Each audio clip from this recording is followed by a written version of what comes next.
Hey guys, welcome to my Anachronia agility course guide where I will show you how to get sub 6-minute runs with only one surge.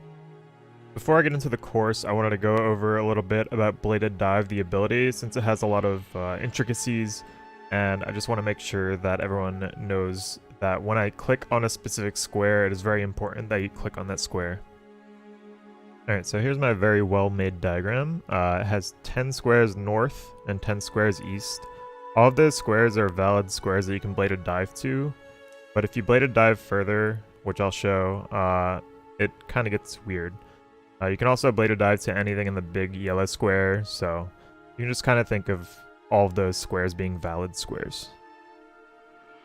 I've marked the corners with flowers in-game so that you could easily see where the corners of the square are because they're particularly important when you're bladed diving. I'm going to show a couple examples of bladed dives, clicking on different squares. So the first example is going to click right on the corner square where the flower is placed. As you can see, the bladed dive goes as expected, it lands on the flower, and you're happy with your bladed dive. In the second example, I'm going to click one south and one east of the corner flower, which would be 11 squares away. As you can see, the bladed dive went straight to the flowers again. This is because basically the way bladed dive works is if you click too far, aka over 10 squares, it'll just go to the closest direction, either X or Y or diagonal, and it will bladed dive to 10 squares away from that. So since the diagonal is the closest to that square and it's out of the 10 square range, it will go diagonal straight to the corner of the square. Here's another similar example where I'm going to be clicking one north of the corner flower, and as you can see, this is also going to bring me to that flower directly. Alright, so this example is going to get a little bit more interesting. So I'm going to bladed dive to the square that is 11 north and 6 east, and I'll show what happens now. As you can see, the bladed dive went nowhere near where we wanted to. It went straight diagonal again, and this is because since we were clicking on the square that was 6 east but 11 squares north, it wanted to go to the closest directional way, so it just went straight diagonal instead of to that square because it was out of reach of bladed dive since it was 11 squares north.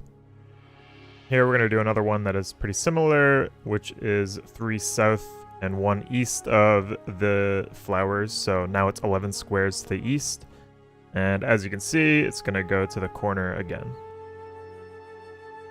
The last example I show here is going to be 11 squares north and 5 squares east. Instead of going to the corner, since we're only 5 squares east, we're going to go straight north. Now the reason I wanted to show you these examples is because bladed dive is pretty important on this course, and sometimes I point out specific squares in the course. So I want you to know that that square is the square that you have to click specifically because of this issue where if you click too far, then you will only go like in a diagonal or straight direction.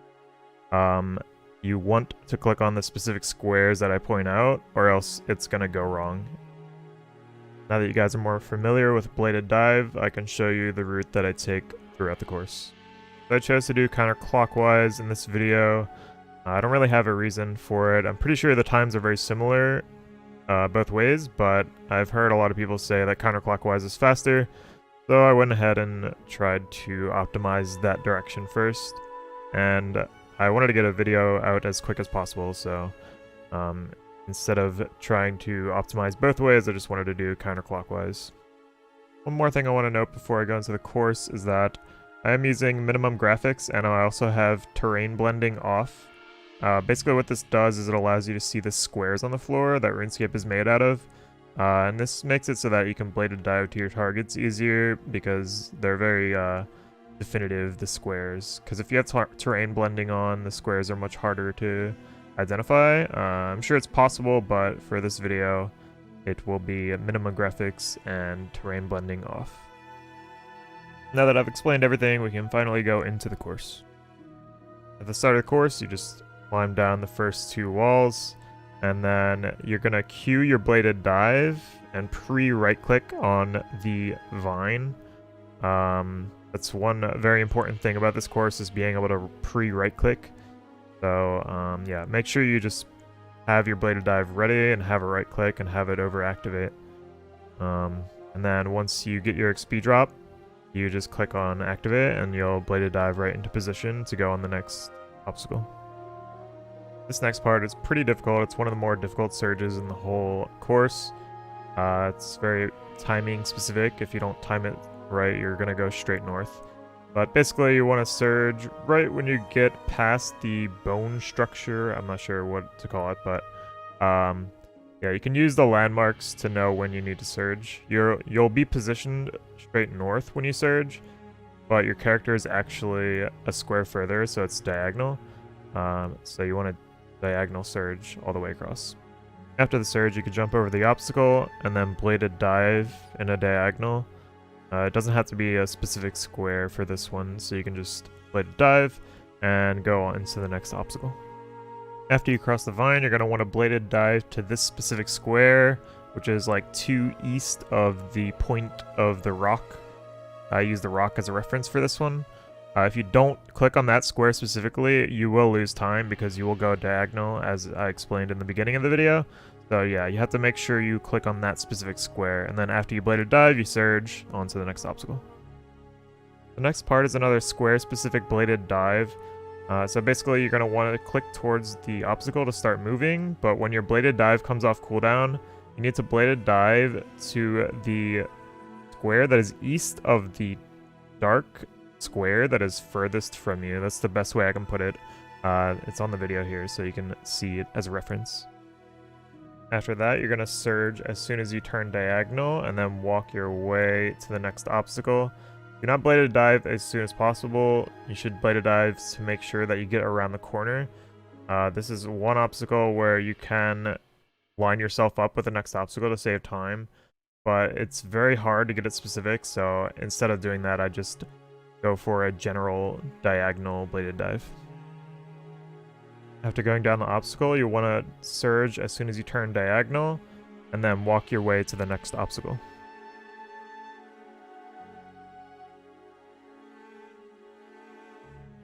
Once you're on the obstacle, you're going to want to cue your bladed dive and hover over the activate on this patch of leaves. This basically cuts a lot of time because you're cutting a whole corner.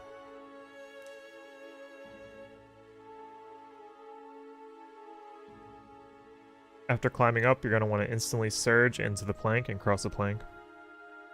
Here you save your bladed dive because you can save more time by using it on the next obstacle. While you're on this obstacle, you're going to want to cue your bladed dive to this specific square, because if you bladed dive to any other square, it's going to mess up. And then after your bladed dive lands, you're going to want to move towards the next obstacle and then surge. This is one part of the course that I haven't fully optimized because it's hard to get a specific bladed dive that's really good. But basically, you're going to want to bladed dive and surge and then cross this vine. In this video, I surge and then bladed dive, which you could also do, but it's really hard to line up your bladed dive after your surge. After you get off this vine, your bladed dive and surge should be off cooldown. In this clip, they're not because I bladed dive a little late because I tried to line up my bladed dive. But yeah, if your bladed dive and surge are off cooldown, you should use both of them. If only one of them is off cooldown, then you should use one. After the vine, you don't really do anything special, you just go climb up the route. This part is another square-specific bladed dive. If you don't click the correct square, you're going to go diagonal and you're going to lose time. So basically I have the freedom camera on, which means I can zoom out really far. So while I'm climbing up the route, I line up this bladed dive, which is like to the bottom right of this rock, over right one square of it. And then as soon as I get my XP drop, I surge, bladed dive, and then go on the next obstacle.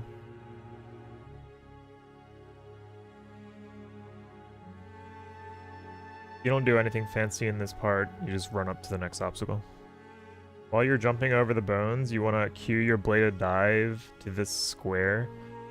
This square is very finicky, I find. Sometimes you can go too far to the right and it'll cancel your bladed dive, so make sure that you're a little bit left of the coil of the vine. After you cross the vine, you're going to want to anticipate because there's a big game hunter dinosaur and it will stun you if it walks over you. While you're on the next obstacle, you want to cue your bladed dive into this square. Use the leaves on the ground as sort of a way to know which square this is, but basically it's like the leftmost square that has leaves on it still. You could use this as a reference. After the bladed dive, you're going to want to go towards the obstacle and then surge. And then once you're over the box, you're going to surge and bladed dive again.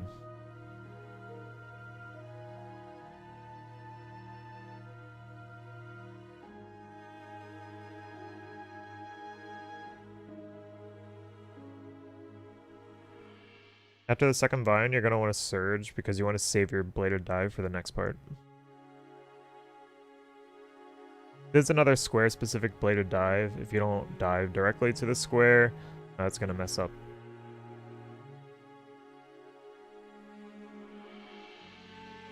After you cross the root and the box, you're going to go through a doorway, and that'll set you up for a surge. After you cross the river, you're going to want to bladed dive to the northwest after taking about 4 steps. As long as you take at least 4 steps, it's fine. If you try and do it before then, you won't cross the corner. After this obstacle, you surge instantly and then go onto the vine. While you're on the vine, you want to cue a bladed dive in the northwest direction. It doesn't have to be exact because you just want to go max distance. And then after your bladed dive lands, you want to go and click on the next vine and surge. Clicking on the next vine will put you in the correct direction so you can surge in a diagonal direction. After you're off the vine, you want to click towards the next obstacle and cue a bladed dive to this square. And then you want to bladed dive basically when you exit combat or whenever you're on top of the route.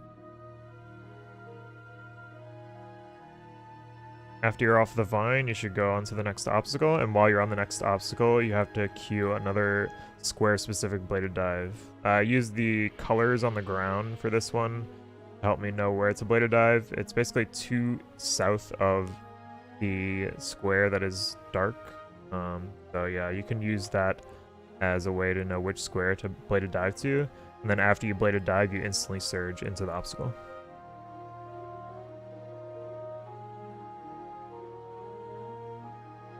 After going over the next 2 obstacles, you're going to want to surge to get to the next obstacle.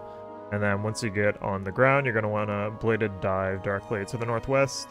This is another one that doesn't really matter. It doesn't matter which square specifically because it'll take you the correct amount of squares. While you're climbing onto the head of this bone structure, you're going to want to try and find the point at which this spine kind of ends because you got a bladed dive because it'll save a tick. So, yeah, it's kind of something that you just learn how to do. You just bring your mouse along the spine until it doesn't show that it's like action. So you do that, and then you find the spot where you bladed dive, which would be the first point at which it doesn't have a red click, kind of. So yeah, you cue your bladed dive for that spot, and then you bladed dive as soon as you get your XP drop.